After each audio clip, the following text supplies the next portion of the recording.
Saya Prabowo Subianto harus berkuasa untuk memerintah. Partai-partai lain tidak berhasil. Kalau saya berkuasa, yakin kami bisa mengatasi masalah ekonomi bangsa. Tapi kita harus kerja keras. Kita harus kerja keras.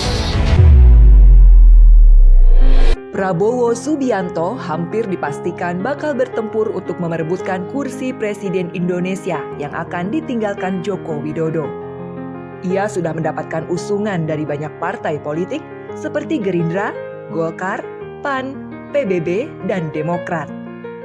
Pria kelahiran Jakarta 17 Oktober 1951 ini akan kembali maju dalam Pilpres 2024. Jauh sebelum terjun ke dunia politik praktis, Prabowo lama tinggal di luar negeri. Ia menyelesaikan pendidikan dasar dan menengahnya di negeri orang, mulai di Victoria Institution di Kuala Lumpur, Malaysia, Zurich International School di Zurich, Swiss, dan The American School di London, Inggris. Prabowo memang berasal dari Trahningrat. Ayahnya, Sumitro Joyohadikusumo, merupakan pakar ekonomi dan politisi Partai Sosialis Indonesia. Ia pun pernah menjadi Menteri Perindustrian di Kabinet Nasir dan Menteri Keuangan pada Kabinet Wilopo.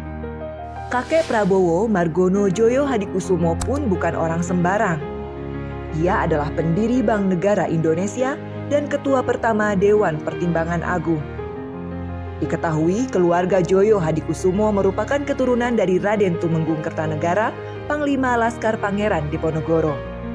Adapun pamannya, Kapten Subianto Joyohadikusumo, merupakan seorang perwira tentara keamanan rakyat yang gugur dalam pertempuran Lengkong di Tangerang pada Januari 1964. Dari dialah kepanjangan nama Prabowo diambil, Prabowo Subianto. Setelah rezim Soekarno runtuh dan diganti Soeharto, keluarga Prabowo kembali ke Indonesia. Pada 1970, Prabowo masuk Akademi Militer di Magelang, Jawa Tengah. Dari sinilah perjalanan militernya dimulai. Lulus dari Akabri pada 1974, Prabowo yang saat itu berpangkat Letnan II menjadi salah satu komandan operasi termuda dalam sejarah Angkatan Darat. Ia memimpin operasi Tim Nanggala di Timur Timur.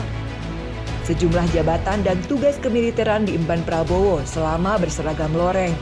Ia diantaranya pernah menjadi Komandan Jenderal Komando Pasukan Khusus, Panglima Komando Cadangan Strategi TNI Angkatan Darat, dan Komandan Sekolah Staf dan Komando ABRI. Pada 1983, Prabowo menikahi Siti Hediati Haryadi, yang merupakan putri dari pasangan Presiden Soeharto dan Tien Soeharto. Dari pernikahan itu mereka dikaruniai anak laki-laki yang diberi nama Ragowo Hedi Prasetyo atau akrab disapa Didit. 15 tahun mengarungi biduk rumah tangga, Prabowo dan Siti berpisah.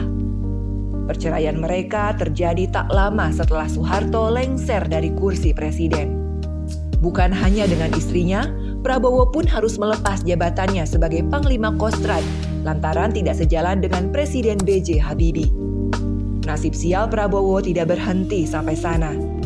Tak lama setelah ditugaskan sebagai Komandan Sekolah Staf dan Komando ABRI, pada Agustus 1998, Letnan Jenderal TNI Prabowo Subianto diberhentikan dari Dinas Keprajuritan. Setelah diberhentikan dari dinas militer, Prabowo tinggal di Yordania dan beberapa negara Eropa. Ia lantas menekuni dunia bisnis sampai memiliki 27 perusahaan yang bergerak di berbagai sektor, mulai migas, pertambangan, pertanian, dan kehutanan.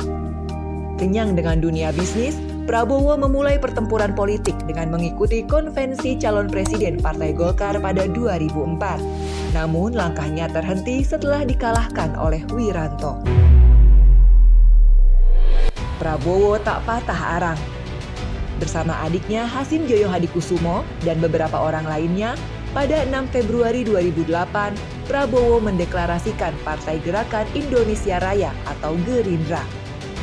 Kendati merupakan partai baru, Gerindra langsung mendapat tempat di hati masyarakat. Dalam pemilu 2009, Gerindra masuk peringkat 10 besar dengan menempatkan 26 kadernya di DPR RI. Perolehan suara yang terbilang bagus itu menjadi amunisi untuk memuaskan ambisi Prabowo menjadi presiden. Namun ia harus rela menjadi pendamping Megawati Soekarno Putri dalam Pilpres 2009. Pasangan Megawati Prabowo kalah. Mayoritas masyarakat Indonesia lebih memilih pasangan Susilo Bambang Yudhoyono Budiono. Ambisi Prabowo untuk menjadi presiden Indonesia tetap menyala. Apalagi dalam pemilu 2014, perolehan suara Gerindra bertambah banyak dengan mendapatkan 73 kursi di DPR RI. Prabowo percaya diri maju sebagai calon presiden didampingi Hatta Rajasa. Namun lagi-lagi Prabowo harus gigit jari. Keinginannya menjadi presiden dikubur oleh Joko Widodo Yusuf Kala yang memenangi Pilpres. Itu menjadi kekalahan keduanya dalam pertarungan politik tingkat elit. Tak menyerah, Prabowo maju lagi dalam Pilpres 2019. Ia berpasangan dengan Sandiaga Uno yang diusung Gerindra, Demokrat, PKS, dan PAN. Prabowo kembali berhadapan dengan Joko Widodo. Namun untuk ketiga kalinya, Prabowo kalah lagi dalam Pilpres. Pasangan Prabowo Sandi dikalahkan Jokowi Ma'ruf Amin. Untuk meredam panasnya persaingan dalam Pilpres yang sampai ke bawah hingga masyarakat terbelah, Presiden Jokowi mengajak Prabowo untuk masuk kabinet dan memberinya amanah sebagai Menteri Pertahanan. Kini Prabowo Subianto tengah ancang-ancang untuk kembali tarung dalam Pilpres 2024. Berkali-kali kalah dalam Pilpres, ia tidak menyerah dan terus bertempur hingga di ujung nyawa. Di usianya yang tak lagi muda, yakni 72 tahun, Prabowo masih berambisi untuk menjadi orang nomor 1 di Republik ini. Namun untuk mewujudkan itu tentu tidak mudah. Ia harus berhadapan dengan Anies Baswedan dan Ganjar Pranowo yang juga punya ambisi serupa atas nama Indonesia.